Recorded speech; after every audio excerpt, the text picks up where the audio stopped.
No personagem principal que eu quero continuar aqui, no caso no ex-presidente Jair Bolsonaro, não só nessa questão do inquérito, como nas expectativas para 2026, né? Tá fazendo campanha agora nas eleições municipais, mas tem toda essa discussão sobre o cenário em 2026. A gente anda trazendo algumas entrevistas aqui do presidente do PL, o Valdemar da Costa Neto, falando da necessidade do partido se relacionar mais com o centro, até com algumas parcelas da esquerda. A gente vinha discutindo isso aqui no All News, e agora a gente teve o ex-presidente Jair Bolsonaro reagindo a falas do Valdemar, justamente sobre aquela conversa que a gente está tendo da construção de candidatos para 2026, no caso da inelegibilidade do ex-presidente Jair Bolsonaro. Bolsonaro rebateu as falas do Valdemar da Costa Neto, disse que ser o candidato do PL, ele disse que deve ser o candidato do PL em 2026, ou vai jogar a toalha caso fique mesmo inelegível. Se for avante essa inelegibilidade, aqui nas palavras do ex-presidente, se continuar valendo,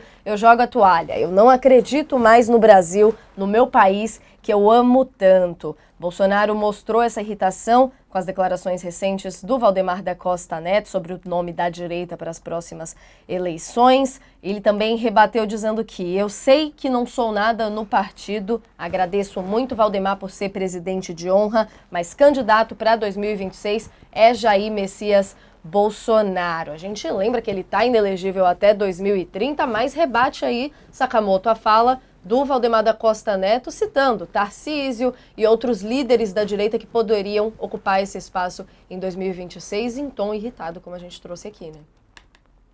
Tem dois elementos por trás da fala do Jair, Natália. Primeiro, ele tenta, é claro, manter a sua relevância relativa dentro da extrema-direita, dentro do partido, dentro do jogo político.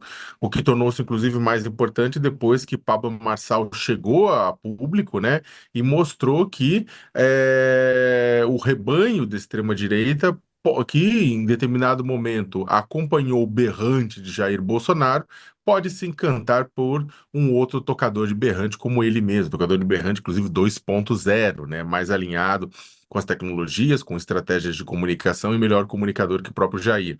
Então, isso colocou o Bolsonaro na berlinda, né, de ser obrigado, inclusive, a engolir seco e não fazer campanha para o Nunes, exatamente por conta, apesar de ser a chapa que ele apoiava, com medo do que diria a sua militância. Então, o Bolsonaro tenta se manter relevante no meio desse processo todo, né? Ele diz, olha, eu sou... ele também, ao dizer o candidato é Jair Messias Bolsonaro em 2026, ele tenta também lembrar a militância que existe um processo de anistia, um processo, não, digamos, um projeto de anistia no Congresso Nacional para um perdão dos golpistas, dos condenados por golpismo, e aí ele acha que isso pode, inclusive, beneficiá-lo. Né? Lembrando que Bolsonaro foi condenado em duas ações do Tribunal Superior Eleitoral a 8 anos de inelegibilidade por usar a coisa pública, recursos públicos, para seu interesse de campanha, seja naquela micareta que ele organizou para embaixadores a fim de falar mal do sistema eleitoral brasileiro, lá no Palácio do Alvorada, seja ao utilizar e sequestrar o 7 de setembro de 2022, o bicentenário da independência, para seus interesses eleitorais. Então, o Bolsonaro, ele tenta manter a relevância, ele tenta mostrar, olha, o candidato sou eu, então tratem de aprovar a inelegibilidade também, que também tenta mostrar relevância, mas também fazer isso. E uma terceira coisa, na verdade, que é menos importante, mas não desimportante para não ser citado, é que ele também tenta mostrar para o Valdemar da Costa Neto que ele não vai ser simplesmente o cabo eleitoral. Ele fala: olha, se eu não tiver no jogo, eu tô fora, tá? Então trate de me colocar no jogo. Caso contrário, eu não vou ser cabo eleitoral do seu partido.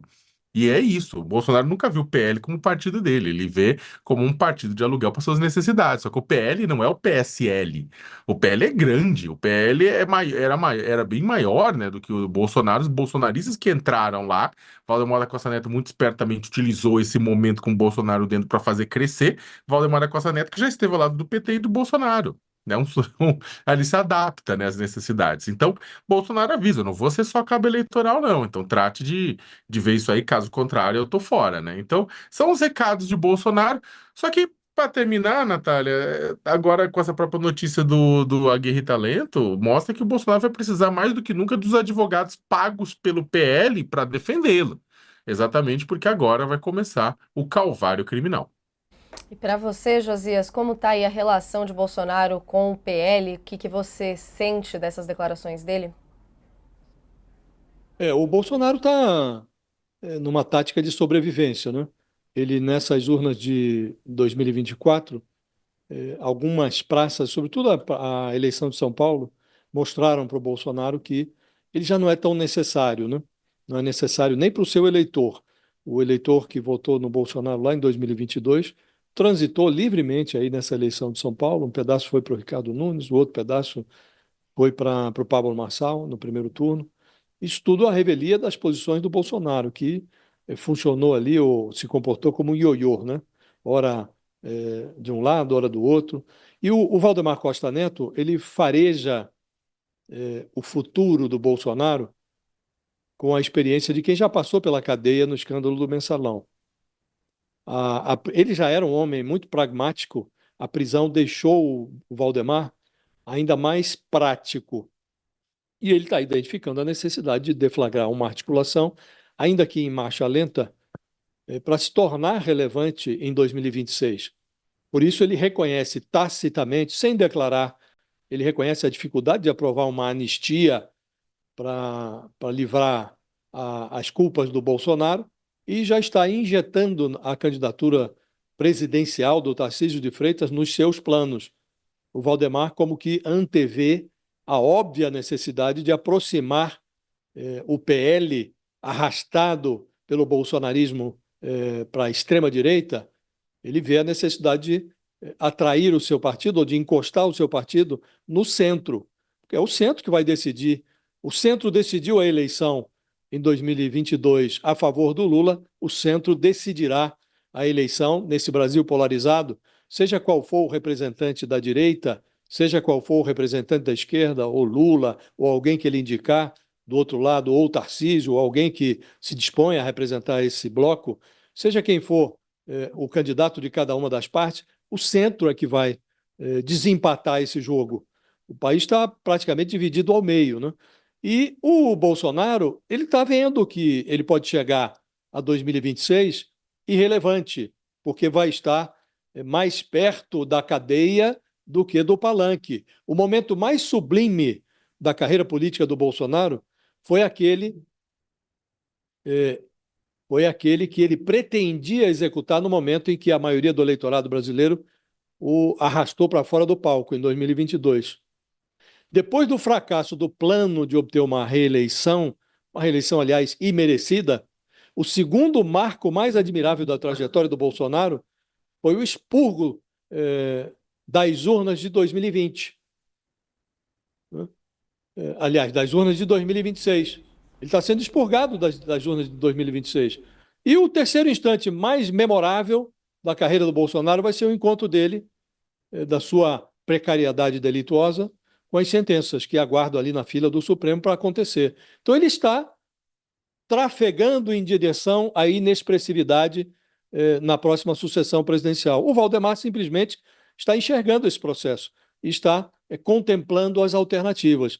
O Bolsonaro, evidentemente, não está satisfeito com isso e manifesta os seus arroubos, as suas insatisfações nessas entrevistas pontuais que ele dá aqui e ali, mas, de fato, o Bolsonaro não é que ele seja irrelevante, não é que ele seja excluído do processo. Ele não tem essa capacidade de entrar ou sair do. Ele será retirado, ele está sendo retirado. Foi retirado quando foi sonegada a ele a reeleição, foi retirado agora quando, numa praça da importância de São Paulo, o eleitor dele fez o que bem quis, a sua revelia no processo eleitoral, e será expurgado de 2026, já está com a inelegibilidade, que ele acha que vai ser contornada por uma anistia improvável aos olhos de hoje, e vai ficar mais próximo ainda desse processo da sucessão presidencial quando as sentenças vierem à luz, as sentenças que, se o país for lógico, se o Brasil tiver amor próprio e respeito por si mesmo, ele vai ter esse encontro com as suas sentenças. Alguém que fez o que fez o Bolsonaro, alguém que tentou dar o golpe, não há de chegar a 2026 com a biografia limpinha. Já não está, estará bem mais suja quando chegarmos à sucessão, Natália. Como vocês destacavam, então, o tema que estava um pouco mais em segundo plano durante as discussões aqui das eleições, mas que a gente vai ver escalando até o fim do ano e